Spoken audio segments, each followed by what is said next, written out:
Derivas estéticas del cuerpo, Sandra Pedraza. Comentar hoy en día el estado y el desarrollo de los estudios sobre el cuerpo en uno o varios países de América Latina es una tarea compleja. En los últimos 5 años, especialmente, ha aumentado de forma considerable la cantidad de estudiantes de posgrado que hacen aportes significativos en este campo, y es notable la riqueza de asuntos que se están explorando. También se han incrementado los eventos académicos que congregan con regularidad a los especialistas de la región en este tema, y las publicaciones se han vuelto paulatinamente inabarcables para quien se interesa en incursionar en estos asuntos. Hace unos años, en un dossier publicado por varios autores, se hacía ya evidente que el tema maduraba y también que dentro de este ciertos aspectos cobraban relevancia. Pedraza 2003. Especial atención merecían dos tendencias. La primera es aquella conformada por la extensa temática de la educación y su desarrollo en la escuela. En ella se han estudiado en particular el papel de la asignatura de educación física desde el siglo XIX y se ha analizado en el contexto de la consolidación de los estados nacionales. Eisenstein 2003, Praga 2003, Rodríguez 2003, como un escenario en el cual el cuerpo adquiere usos y significados variados en el estudio de muchos asuntos involucrados en la educación escolar. Como proceso de educación del cuerpo, es recurrente el análisis de tecnologías, discursos y conocimientos que interactúan políticamente. La segunda temática que sobresale en los estudios del cuerpo la componen las múltiples expresiones de las intervenciones y las experiencias de carácter estético que suceden en el mundo contemporáneo. El consumo y el hedonismo que ambientan los escenarios de tales experiencias exponen a menudo el cuerpo como blanco de norma estereotipada y de un esteticismo que agota y constriñe las posibilidades de experiencia y de su sentido. Suárez y Silva 2003.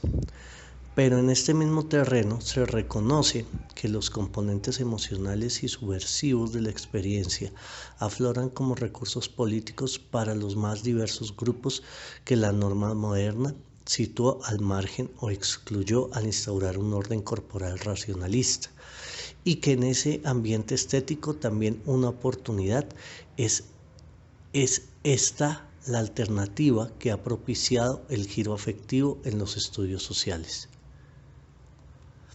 Ante este panorama enriquecido y denso, este ensayo explora el sentido del orden corporal en un régimen estético político. Inicialmente hago una sucinta presentación de las dos grandes tendencias que se pueden reconocer en los estudios del cuerpo en América Latina, visto desde el interés de concebir al cuerpo como un tema político, rasgo sobresaliente de este campo en la región. A continuación desarrollo el principal argumento del texto. El sentido de un régimen estético-político que condensa en la actualidad la concepción sobre la condición humana y las formas de vivir la vida. En este régimen, el orden corporal se instaura en las nociones de subjetividad y corporalidad como expresiones de la norma humana contemporánea. Esta situación hiperestésica modifica la relación del cuerpo y poder en las sociedades de la experiencia, cuyos valores se han propagado y enraizado desde la segunda mitad del siglo XX, alimentando por la tecnología, el consumo, el conocimiento científico y la garantía de derechos estéticos como elementos fundamentales de la condición humana. Estos elementos, que se interpretan aquí como indicadores de un proceso masificado de estilización, se vinculan con la experiencia corporal como hecho que traduce la noción contemporánea de bienestar y sentido existencial. Este fenómeno se analiza como uno de los elementos destacados de la antropología contemporánea y por lo tanto como un asunto que recibe atención creciente por parte de los investigadores ocupados por los estudios del cuerpo en América Latina. A los dos grandes ejes temáticos antes señalados, que no se repelen y por el contrario a menudo aparecen entreverados, los surcan los acercamientos críticos distintivos de la evolución de los estudios del cuerpo en América Latina. A diferencia de algunos trabajos dentro de la línea de la historia de las mentalidades y de la idea sobre higiene, Corbin 1987-1982, Limpieza, Vigarello 1985, Belleza, Perrot 1984 y Adiestramiento corporal, Vigarello 1975, clásicos en el corpus de la literatura europea especializada en el tema del cuerpo y referencias obligadas para los especialistas de la región. Las investigaciones sobre estos mismos temas en América Latina han tenido desde sus primeros momentos, hacia finales de la década de 1980, a desentrañar el funcionamiento y el efecto de las relaciones de poder expuestas a través del cuerpo y mediante las cuales se fijan y se refutan normas sobre la vida de las personas y los grupos sociales. Estos procesos se han reconocido como parte de los proyectos de gobierno de las naciones latinoamericanas a partir del siglo XIX y posteriormente en las dinámicas de un capitalismo globalizado y afecto a los modelos sin anclaje territorial que, con todo, se promueve localmente a través de prácticas técnicas, científicas, comunicativas y éticas en los más diversos escenarios. Pedraza 2004 A y B. La intención de estas dinámicas es promover formas de consumo de experiencia y de autopercepción en consonancia con los principios de bienestar y los modelos de vida que animan las modalidades globales del biopoder contemporáneo. Se pensaría que en el cuerpo y en los diversos aspectos sociales y culturales que se iluminan en clave corporal, las ciencias sociales y humanas han encontrado una vía para explorar hechos como la opresión, el sufrimiento, la diferencia, la colonialidad, la experiencia, el dolor, la sexualidad, la violencia, el conocimiento, las expresiones culturales y la fiesta, que en los casilleros conceptuales modernos apenas columbran. En la primera tendencia de los estudios del cuerpo se pueden agrupar las perspectivas relacionadas con la descripción y el análisis de la forma de gobierno y el contexto de colonialidad que durante el siglo XIX y la primera mitad del siglo XX ambientaron la consolidación de las repúblicas. Las investigaciones se interesan con frecuencia en la escuela y en el aparato educativo formal surgido entre las últimas décadas del siglo XIX y las primeras del siglo XX, aproximadamente hasta la década de 1940. También forman parte de esta temática los trabajos sobre la normalización de la familia obrera y urbana, la estricta codificación del comportamiento de los sexos y el valor simbólico de su división, el control de las actividades de los jóvenes, la distinción de la población rural de la urbana y el ordenamiento simbólico de esta última en clases y en función del trabajo, el correcto empleo del tiempo libre, la restitución de energía y la interiorización de los principios biopolíticos para el funcionamiento del aparato capitalista. El inicio de las formas de intervención del Estado se ha analizado a través de aparatos sociales que por vía del médico, del maestro y del asistente social llegaron a los barrios, la familia, la escuela, la fábrica y apoyaron a su turno la normalización del espacio público, el parque, el estadio y los lugares a los que concurrían los ciudadanos para el esparcimiento y uso del tiempo libre. Manarelli, 1999, Márquez y Estrada 2004, Nari 2004. Todo ello se ha expuesto como un fenómeno enmarcado en un extenso programa de higienización y homogenización erigido en los países como el eje central para el gobierno de las más diversas poblaciones y como el principal recurso disciplinario que alcanzó su culmen durante la década de 1920 y 1930. Cuando los debates sobre raza, eugenesia y mejoramiento de las poblaciones dieron paso a políticas sociales de gran alcance para intervenir la norma humana en medio del desarrollo de vínculos más amplios con las formas internacionales de organización del trabajo y del capital.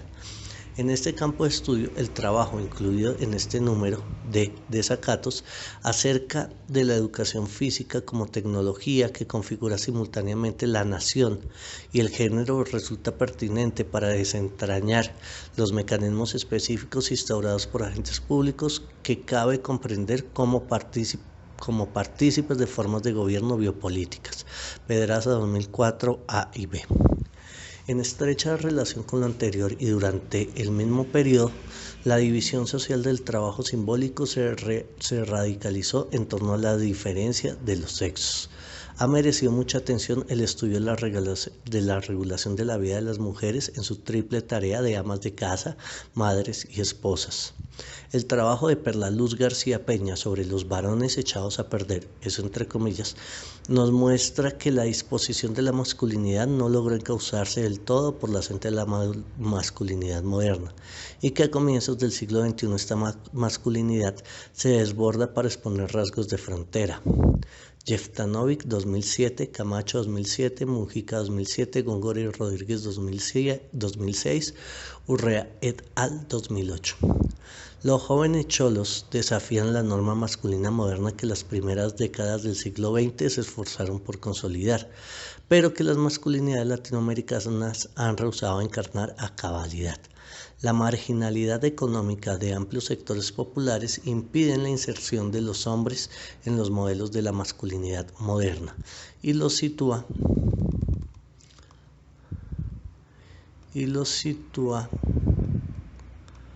con variantes en el terreno de lo sancionado. Ebriedad, violencia, delincuencia, transhumancia, formas en general de amenaza a los fortines de la sociedad, familia, matrimonio, paternidad, rectitud en el comportamiento. En la segunda tendencia de los estudios del cuerpo se acumulan inquietudes sobre la sensibilidad, las emociones, los sentidos y las expresiones culturales. Entre otras, en este escenario las investigaciones y los estudios sobre la condición humana en sus aspectos emocionales muestran alternativas metodológicas y analógicas. La comprensión de la experiencia como un fenómeno encarnado que involucra el movimiento, la sensorialidad y la actividad emocional, los cuales se agolpan todos en la memoria, entendida principalmente como una instancia de la corporeidad, es un tema que, como lo muestra el estudio de la peregrinación a Talpa, ofrece nuevas explicaciones cuando se propone una perspectiva en clave corporal. Asimismo, cuestiones que en la antropología filosófica e histórica han sido temas fundamentales como el llanto, Woolf 1997, una de las más controladas expresiones emocionales del proceso de civilización, comienzan a recibir atención de los investigadores y a exigir, como en el caso del proyecto que propone Bernardo García González, el uso de un acercamiento fenomenológico que, si bien se proclama frecuentemente como una necesidad, poco se emplea en los estudios del cuerpo. De particular interés es entonces el hecho de que paulatinamente se produce una deriva de los temas que el vínculo entre la consolidación de los estados nacionales y las políticas del cuerpo ha ofrecido a los investigadores. Pedraza 2007. Este movimiento es evidente en la aparición de las tendencias estéticas que ganan fuerza y capacidad argumentativa. Se trata de un asunto de la mayor importancia porque atestigua un desenvolvimiento autónomo de conceptos que fortalecen la teoría social en este campo y tienen la capacidad de explicar fenómenos locales, nacionales y regionales, desde perspectivas que superen la recepción de los densos bloques de teorías de la historia, la sociología y la antropología del cuerpo, provenientes en primera instancia de algunos países europeos donde la colonialidad y la historicidad del biopoder en América Latina son ignorados. El régimen estético-político. A medida que avanza la segunda parte del siglo XX, una serie de fenómenos sociales modifica el panorama de la relación entre la comprensión y el uso del cuerpo. Esta evolución se vio sustentada con la expansión del capitalismo y de la burguesía, por cuanto en su seno proliferaron los discursos y las prácticas orientados a activar formas corporales que estimularan los principios de productividad, salud, gobernabilidad y emocionalidad que les son intrínsecos.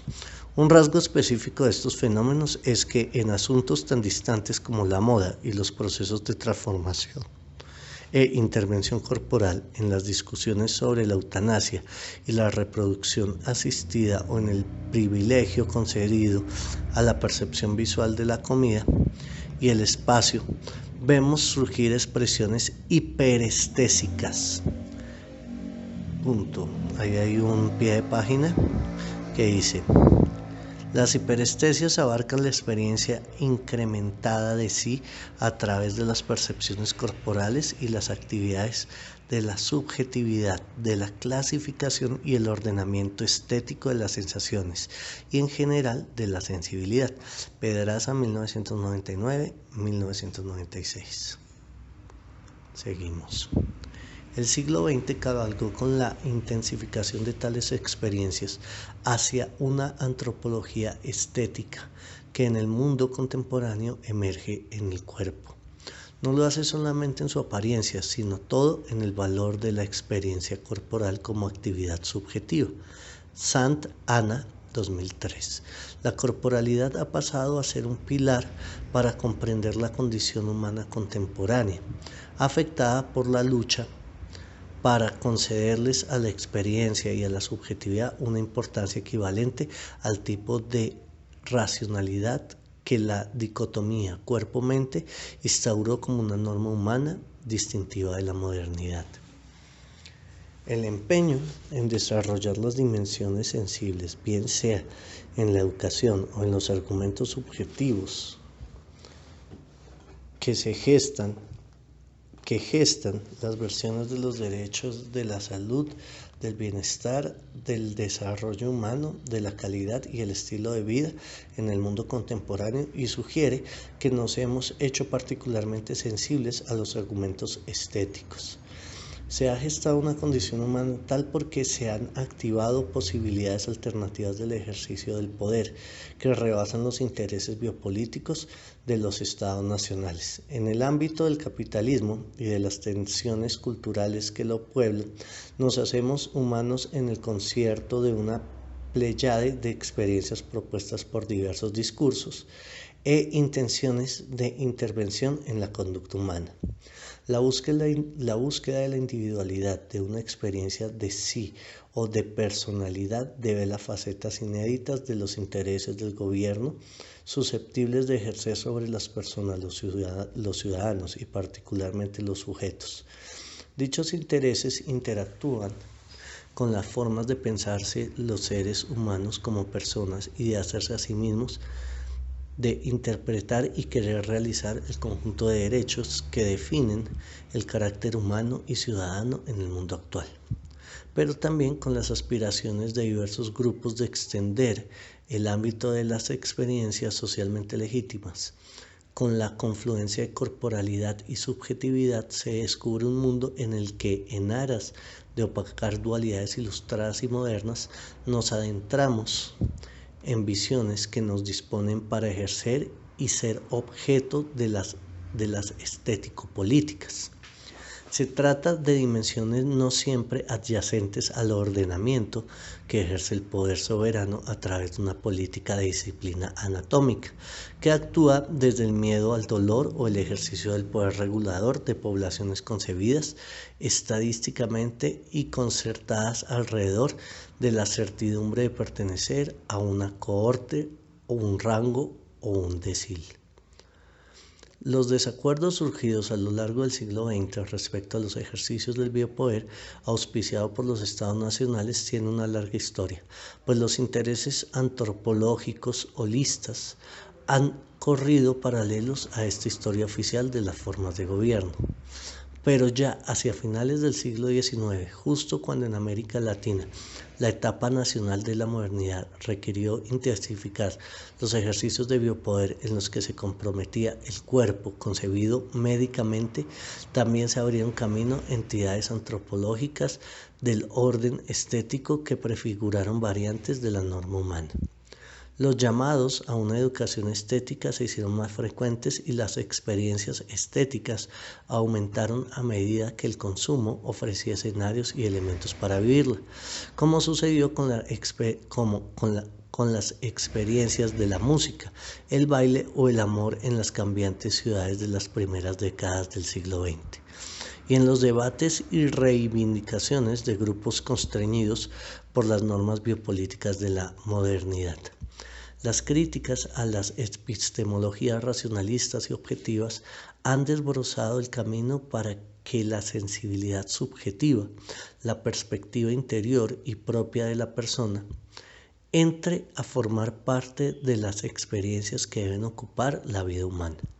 Estas experiencias no se conciben ya asociadas al dolor carnal y a la disciplina de las pasiones carnales para recibir la gracia espiritual por medio del padecimiento. Asimismo, se ve devaluando el interés en la eficiencia, el rendimiento y el racionalismo. La estética emerge como un camino de aprendizaje ético en el que la sensualidad confronta el orden de la razón. El motivo fundamental de esta transformación antropológica se sitúa en que solo si el individuo puede expresarse, adquiere sentido de su vida, y en que esta expresión no debe estar limitada al ámbito de la mera razón, sino que debe surgir de la entidad antropológica que merece la mayor atención en la actualidad, la subjetividad, puesto que la subjetividad compromete también la conciencia de la existencia y la experiencia corporal. Hay un pie de página 2. A menudo se la nombra como corporalidad, que sería un ángulo distinto para señalar la intención holista de las antropologías contemporáneas. La experiencia corporal, ok. Y se produce como resultado de estar en el mundo, la forma en la que se concreta la vida humana. Tareas como desarrollar la percepción y dar a los sentidos la posibilidad de participar en la construcción del conocimiento son algunas de las labores que se han incluido entre los ideales pedagógicos y existenciales. El postulado de desarrollar la sola racionalidad se torna un ideal árido que pierde legitimidad como argumento de vida. Las experiencias estéticas abundan y tienen en común que se fundan y justifican porque provienen del interior de la persona. Vale aclarar que este interior no es el alma, ni tampoco el organismo. El interior donde bulle la subjetividad, donde puede existir y ser el núcleo de la vida humana, es plenamente estésico. La expansión estética se advierte así a manera de ejemplo en el extenso uso de la noción de estilo de vida, en lo que hace al cuerpo. El estilo no es otra cosa que una apariencia proyectada en la exis corporal, en particular el estilo de vida saludable, que sirve en la actualidad como motivo ostensible en campañas de salud en todo el mundo. Surge del paso hacia una biopolítica informacional, Praga 2007, caracterizada por la expansión de la retórica político-sanitaria, cuyo principal recurso radica en las presentaciones acerca de la vida saludable. Estas se hacen públicas a diario en los medios de comunicación y en las campañas oficiales, así como en las que lideran organismos internacionales. La difusión de un principio estético para guiar la vida, como lo es el estilo de vida saludable, tiene como condición previa el largo trabajo de higienización y medicalización en virtud de la cual la sociedad y los individuos han adoptado como experiencia la noción de riesgo. Esto significa que los ciudadanos sientan efectivamente que el cuerpo y la salud son vulnerables y están en permanente amenaza. Con esta sensación es procedente adoptar un estilo de vida saludable como medida de control de riesgo, tanto en los alimentos, el movimiento y los recursos sanitarios como en el arreglo personal o el entretenimiento. Está presente el mismo mecanismo que insta al sujeto a ejercer por sí mismo una actividad clave del régimen estético-político: escoger. El sujeto contemporáneo no se somete por las vías del terror, de la obediencia o del anhelo de un futuro próspero. Este individuo informado debe escoger en el interminable y denso mercado del consumo. Escoge qué come, cuánto y cómo. Escoge qué viste y cómo lo usa. Escoge cómo se transporta, cómo se mueve y cómo y con qué intensidad y propósito se ejercita físicamente. Escoge cómo cuida sus enfermedades y dolencias, con qué tratamiento y bajo cuáles premisas médico-antropológicas. En el acto de escoger se hacen realidad múltiples formas de intervención en la subjetividad. Escoger es el momento crucial del régimen estético-político, cuando las posibilidades económicas, simbólicas, informativas y todas las fuerzas subjetivas deben encontrar un objeto o servicio, la traducción apropiada. Al escoger se hacen operativos los principios que han dado forma a la corporalidad que se expresa en este acto y que espera los beneficios. Los circuitos globalizados se concretan sobre todo en el mercado y el consumo, pues allí escogen los individuos y expresan la dimensión estético-política del fenómeno de la gubernamentalidad. En la actuación específica de quien escoge, de forma motivada e informada, tiene lugar el ejercicio estético-político, atravesado por el riesgo que se corre. En el consumo se conjugan las formas de concebir personal y socialmente la relación entre el yo y el nosotros, que es el quehacer por autonomacia de las políticas y estéticas del cuerpo. Cuerpo y poder en la sociedad de la experiencia. La sociedad de la experiencia es una noción que nombra a aquellas sociedades en las cuales una perspectiva histórica e intercultural, las concepciones de vida están orientadas por y hacia procesos subjetivos que juegan un papel importante en la construcción del mundo social. En dicha sociedad de la experiencia designa procesos subjetivos entrelazados, vividos por un sujeto cuyos sistemas constitutivos son el cuerpo y la conciencia. Schuster, 1992. La sociedad de la experiencia es particularmente llamativa en relación con la disponibilidad de tiempo y recursos para la satisfacción subjetiva que se experimenta realizando actividades placenteras. Hacia mediados del siglo XX, en el periodo de la segunda posguerra, el tema del ocio y el tiempo libre llamó la atención en los países industrializados. El incremento de la productividad y el ascenso de las clases medias urbanas, así como las legislaciones laborales propias del Estado benefactor, garantizaron a los jóvenes y a los trabajadores de todas las condiciones sociales más tiempo y una mayor disposición de recursos, así como un mercado creciente de bienes y servicios, vacaciones y productos de la industria del entretenimiento. Al estudiar en conjunto los cambios que estas condiciones han suscitado en lo relativo a la recreación, se muestra que en ellos se tiende a concederle mayor atención a las necesidades emocionales como un aspecto fundamental de bienestar. Ha ganado terreno una concepción integral del desarrollo del ser humano y de los países. Este no debe limitarse a satisfacer necesidades estrictamente materiales o vinculadas con el crecimiento de la producción, sino que debe ir acompañada de un sentido de bienestar, el cual se expresa como resultado de una percepción subjetiva acerca de la calidad humana individual y social, Así, factores emocionales, subjetivos y corporales han pasado a convertirse en elementos fundamentales a tener en cuenta en el diseño y la ejecución de políticas sociales. La experiencia estética y creativa desempeña, en este sentido, un papel destacado y afecta directamente la reflexión sobre la recreación como forma privilegiada de la experiencia en la sociedad de consumo. Tal tendencia hacia la estetización se ha traducido igualmente en la evolución de los derechos. En la actualidad, estos tienden a basarse en principios humanos más integrales que los considerados durante el siglo XIX y hasta mediados del siglo XX. Dicho tránsito condujo a la Declaración de Derechos Culturales y también de Derechos de la Personalidad.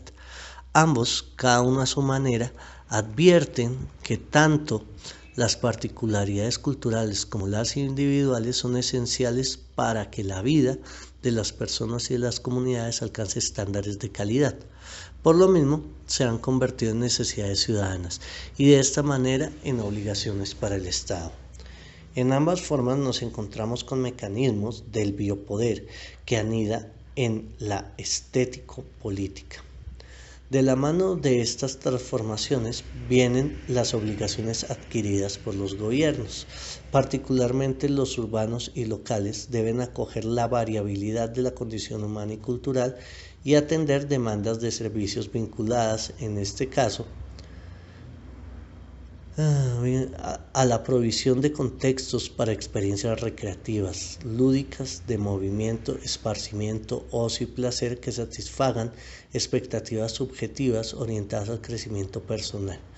La creatividad artística, el conocimiento, el uso del tiempo libre, la salud, la espiritualidad y otra serie de intereses propios de las sensibilidades contemporáneas igualmente deben dar respuesta a todas aquellas necesidades comprendidas en los derechos culturales y que deben servir para que la variabilidad de las culturas, incluyendo sus prácticas recreativas, encuentren canales de expresión y redunde en beneficio de los principios democráticos y participativos.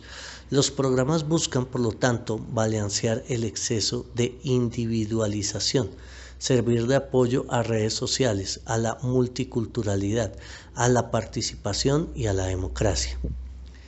Esta marcada estetización se fortalece como rasgo primordial del proceso de civilización de la modernidad y va de la mano con la economía de las emociones y la intención de satisfacer las necesidades derivadas de ella a través del ocio, aspecto que autores como Elias y Dunning, 1986, han explorado detalladamente en relación con el deporte. Esta tendencia se aplica igualmente a otro tipo de actividades recreativas en las cuales también es primordial la satisfacción de las expectativas del sujeto contemporáneo.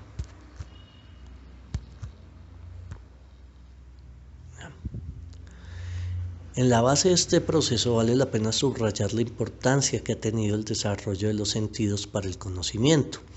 Mientras que el sensualismo desempeñó un papel decisivo en la transformación estética de la antropología moderna, el romanticismo y el modernismo fueron en especial los movimientos estéticos que influyeron para establecer una relación más honda entre las emociones y la condición humana, y que en América Latina empezó a popularizarse a comienzos del siglo XX.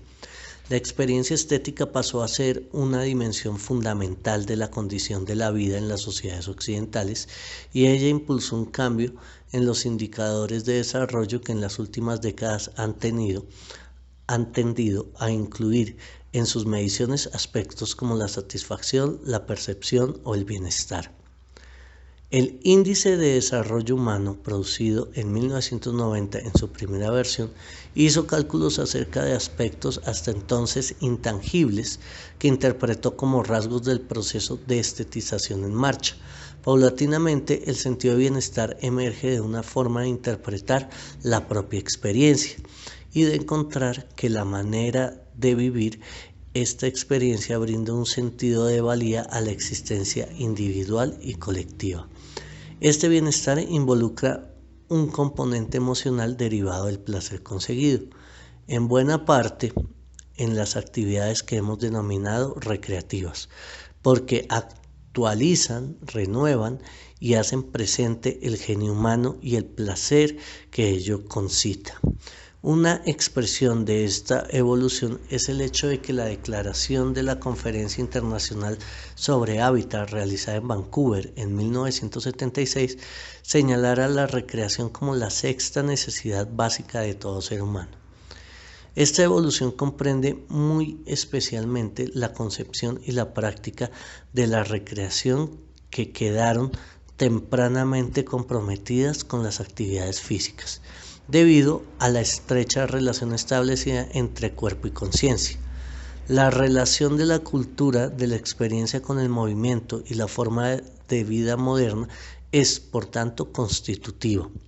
A lo largo de las últimas décadas, las sociedades occidentales han sido particularmente proclives a encontrar beneficios en las actividades físicas que combinan gasto de energía, esfuerzo y rendimiento. Más recientemente han incorporado dimensiones estéticas y subjetivas a esta experiencia.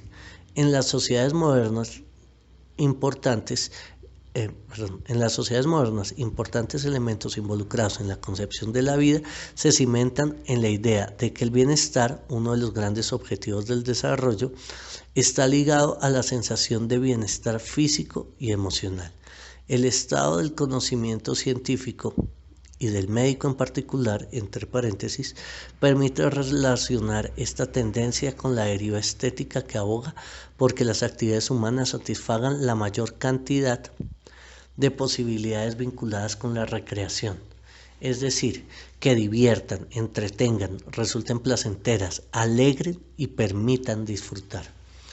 La condición humana contemporánea pasó así a definirse también por sus rasgos estéticos, de forma que el carácter recreativo de la actividad humana, cuanto más presente e intenso sea, más atestigua una vida de bienestar y de desarrollo. Extender las potencialidades humanas debe ocurrir idealmente en un ambiente en el que las personas disfruten de su actividad, en la medida en que más actividades incitan este sentido de bienestar. Se incrementa la percepción de una realización de la condición humana con plenitud emocional. En las últimas décadas, los modelos explicativos acerca del curso de los afectos, de su importancia para la expansión de la actividad subjetiva y de su relación con procesos sociopolíticos de amplia envergadura, han llamado la atención de las ciencias sociales.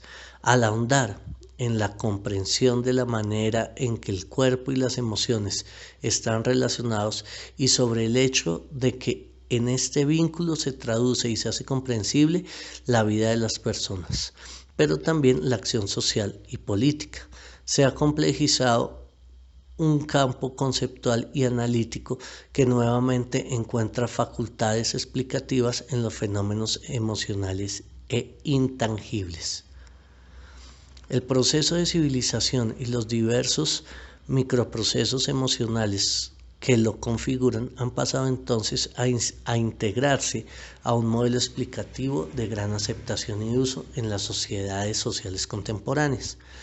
Diversas orientaciones disciplinarias coinciden en que la civilización occidental se expandió y enraizó tanto en los individuos como en las sociedades y en los estados, por cuanto el grado de interrelación entre estos niveles se hizo complejo y el control de los afectos inundó la vida individual y sirvió a la causa común de centralizar el ejercicio de la violencia en el Estado.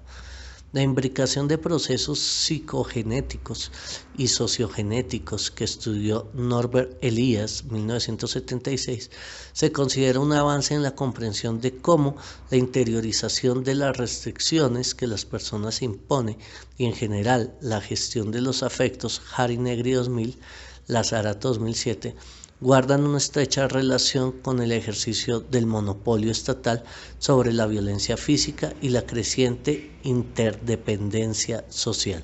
Hensch, 1999.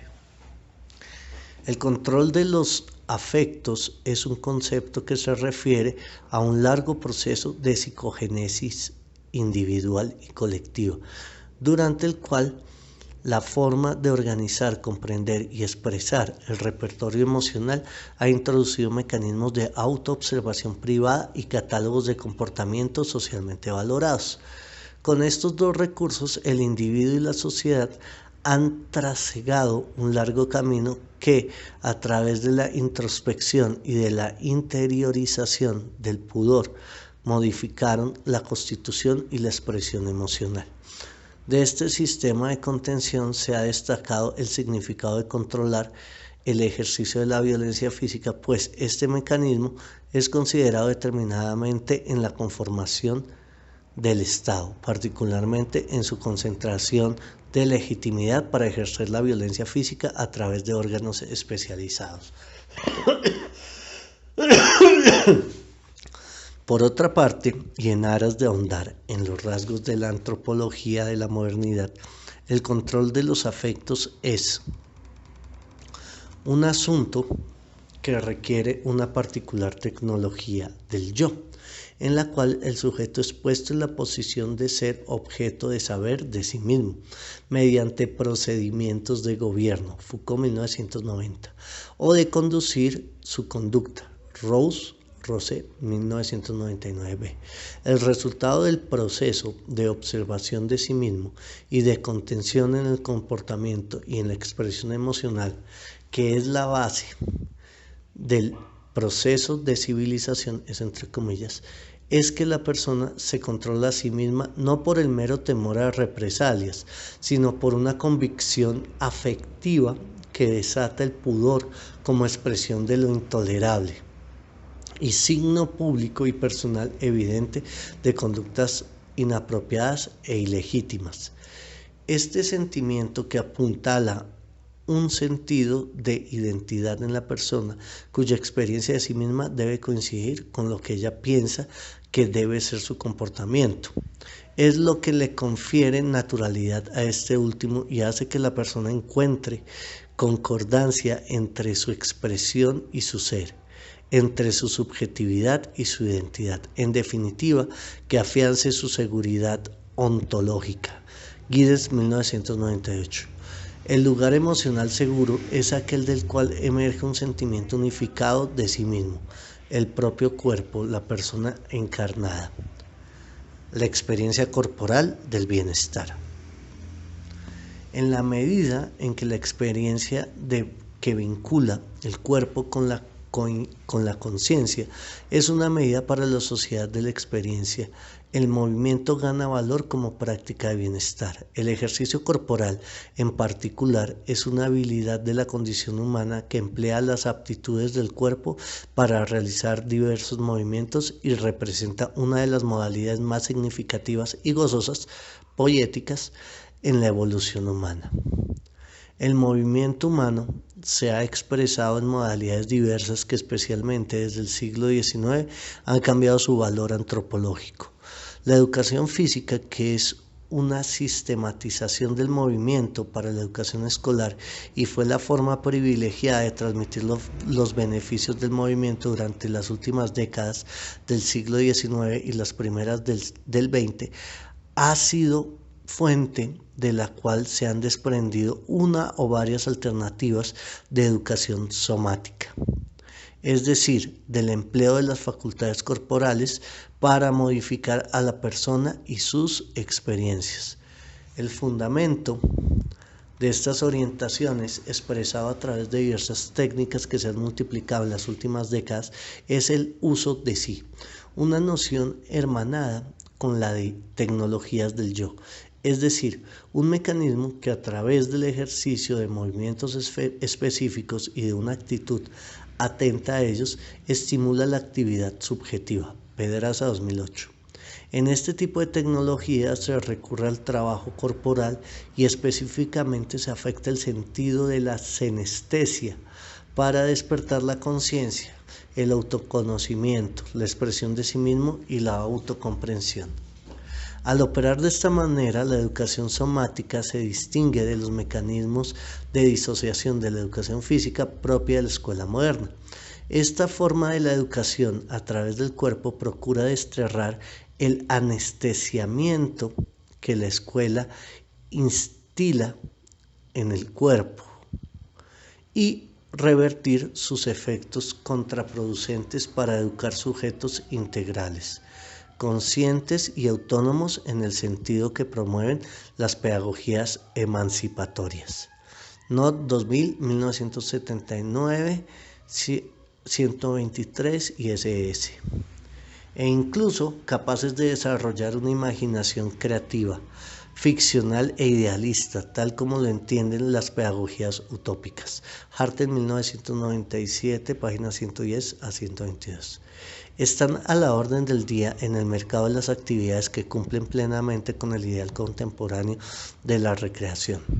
Esta evolución de la cultura somática es consonante con los desarrollos del vitalismo, el holismo y la ecología que se abrieron paso desde finales del siglo XIX, estimulados por el interés de contrarrestar las consecuencias negativas del racionalismo, el utilitarismo y el individualismo, producidas por desconocer y devaluar la experiencia objetiva como forma posible y útil de conocimiento. Las tendencias del pensamiento integral han buscado dar mayor fortaleza epistémica a las perspectivas cinéticas, orgánicas, estéticas, ecológicas y subjetivas. Gloy, 1996, 154, 217. Para efectos de transformar la educación somática, esto se convierte en otras acciones en introducir sistemas específicos de movimiento y actitudes atentas a sus efectos. La sugerencia de una cultura somática orgánica comparte con las expresiones del pensamiento integral un principio que las distancia de la educación física, es decir, el de no reducir a los principios mecánicos de las regularidades físicas, químicas y fisiológicas las interpretaciones del mundo orgánico. A cambio, se prefieren los modelos comprensivos que aprecian los aspectos físicos con base en consideraciones biológicas, a saber, aquellas cuyos efectos recaen en el conjunto del organismo y no se reducen a la suma de los resultados parciales. Esta educación somática propende una concepción integral de la vida, cuyo principio de acción es formar individuos conscientes de su condición orgánica en cuanto complejo psicofísico indisociable. La intención de modificar los efectos de la cultura somática resultante de las prácticas disciplinarias y reguladoras de los regímenes autónomo-políticos y biopolíticos modernos que florecieron en los países de América Latina a finales del siglo XIX y durante las primeras décadas del siglo XX.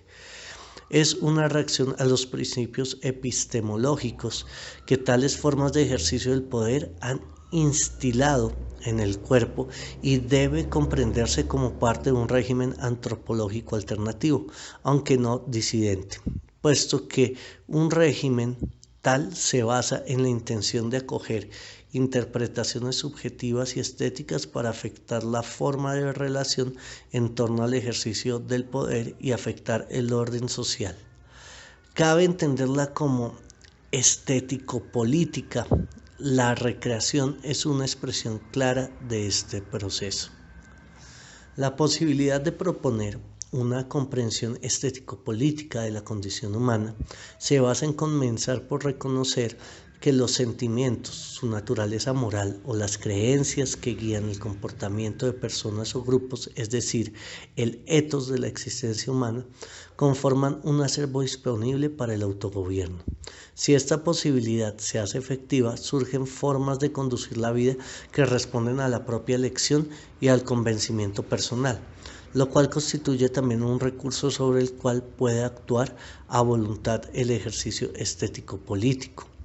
En las sociedades donde el biopoder se ejerce en sus versiones inmateriales, las personas tienen acceso en el mercado a estas formas de autogobierno. Es propio de las modalidades pesfordistas del capitalismo que sea en el consumo donde adquiere pleno sentido desplegar facetas antropológicas que exponen la actividad subjetiva y corporal.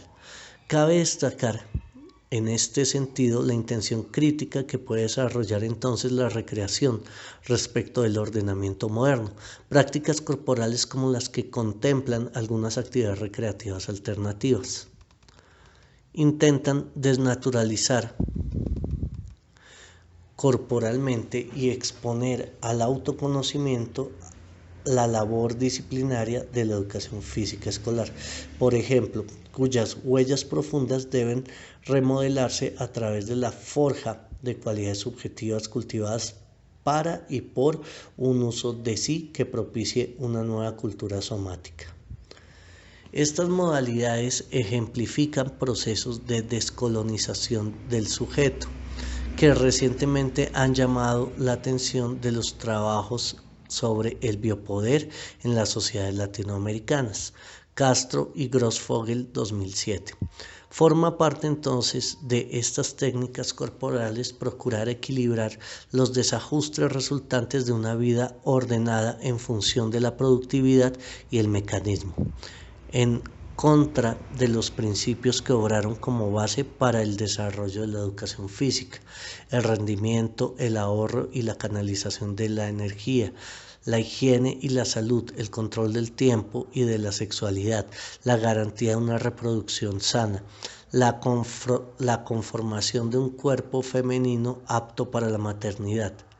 La crítica somática de la modernidad a través del uso de sí fomenta un modelo de educación que sigue principios de los métodos pedagógicos de autoestructuración, pero no enfatiza la transmisión y acumulación de conocimiento académico y de destrezas intelectuales. A cambio, sugiere incrementar la capacidad racional por vía del movimiento, el despertar de la conciencia emocional y reflexiva mediante un uso de sí surgido de la liberación de las sujeciones corporales y encaminado a la libertad. Si se considera el creciente interés de la subjetividad desde una perspectiva histórico-antropológica, debe tenerse en cuenta la influencia de los psicosaberes y de su popularización en el último medio siglo. Rose, 1999. Y con ello, la proclividad de las personas a vivirse a través de sus perturbaciones. Jacquard, 1999. El efecto de las formas de vida urbanas que favorecen la individualización y la incursión de las personas en su propio mundo interior, Bejar, 1988, Lipovetsky, 1994, el desvanecimiento de los intereses tradicionales como faros para la acción personal, Sennett, 2005-1998, y sobre todo la relevancia de la concepción de la personalidad como expresión por excelencia del sentido propio de autenticidad para la constitución individual, Pedraza 2000, puesto que la personalidad es una faceta particularmente estética y producto de la acción que ejerce la persona sobre sí misma. Es un terreno abonado para que se recurra a tecnologías del yo, entre paréntesis, de diversa índole a fin de aguzar el automonitoreo, la autoevaluación y la autotransformación emocionales y para comprender la dimensión estético-política de la antropología contemporánea. El decaimiento del interés público en la conformación del carácter, Skinner, 1998, en favor del desarrollo de la personalidad. Hay un pie de página 3. El carácter es el resultado de la actividad subjetiva propia de un régimen autónomo político que se consagra a obtener una identidad de alta coherencia social. La personalidad es en cambio una expresión de volubilidad y flexibilidad del ejercicio del biopoder fundado en el gobierno emocional que permite la expresión de los sentimientos, la incoherencia y la transformación constantes que pueden expresarse en el ámbito del consumo post-fordista. Me están molestando los ojos. Bueno, donde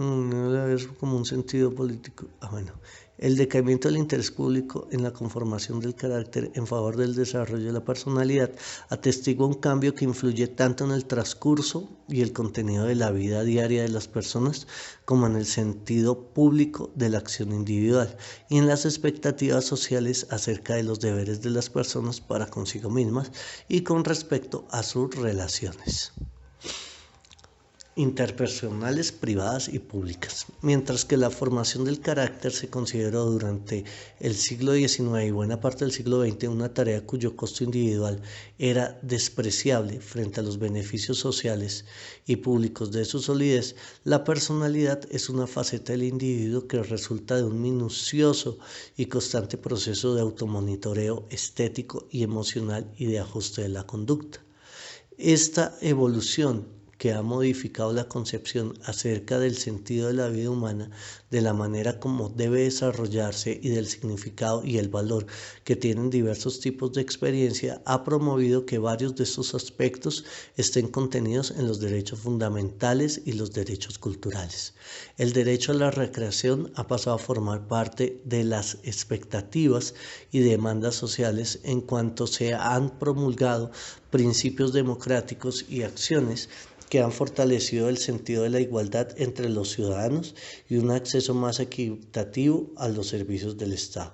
De esta manera se espera en la actualidad que el desarrollo de la ciudad sea un proceso que permita la realización integral de la condición humana como forma de ciudadanía. Así ha quedado comprendida por varias cartas de derecho. El interés contemporáneo en que la vida ciudadana sea una experiencia integral para los seres humanos involucra entonces aspectos como la creatividad, orientados a dotar de un sentido específico las actividades humanas, sean o no estas del tipo laboral.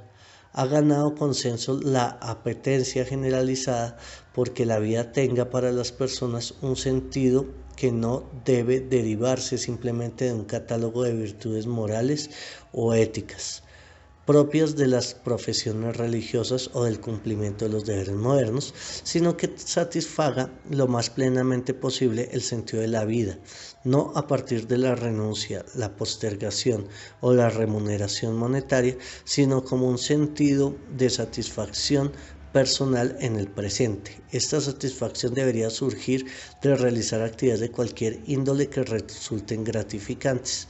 Allí adquiere particular relevancia la idea de la recreación, es decir, de estimular las habilidades humanas, permitir el uso de aptitudes y el desarrollo de otras.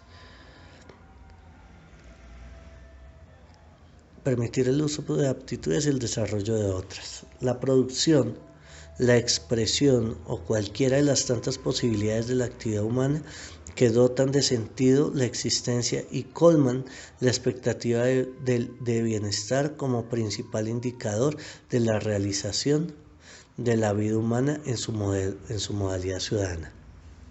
Alcanzar una cultura cosmopolita, Chaney 2002, e intercultural que admita la variabilidad de la condición humana y descolonice la norma que la rige, es un proyecto en el cual las diversas expresiones y experiencias de la recreación adquirirán un sentido simbólico, social y cultural renovado al acoger las diversas y divergentes experiencias estéticas de la condición humana contemporánea.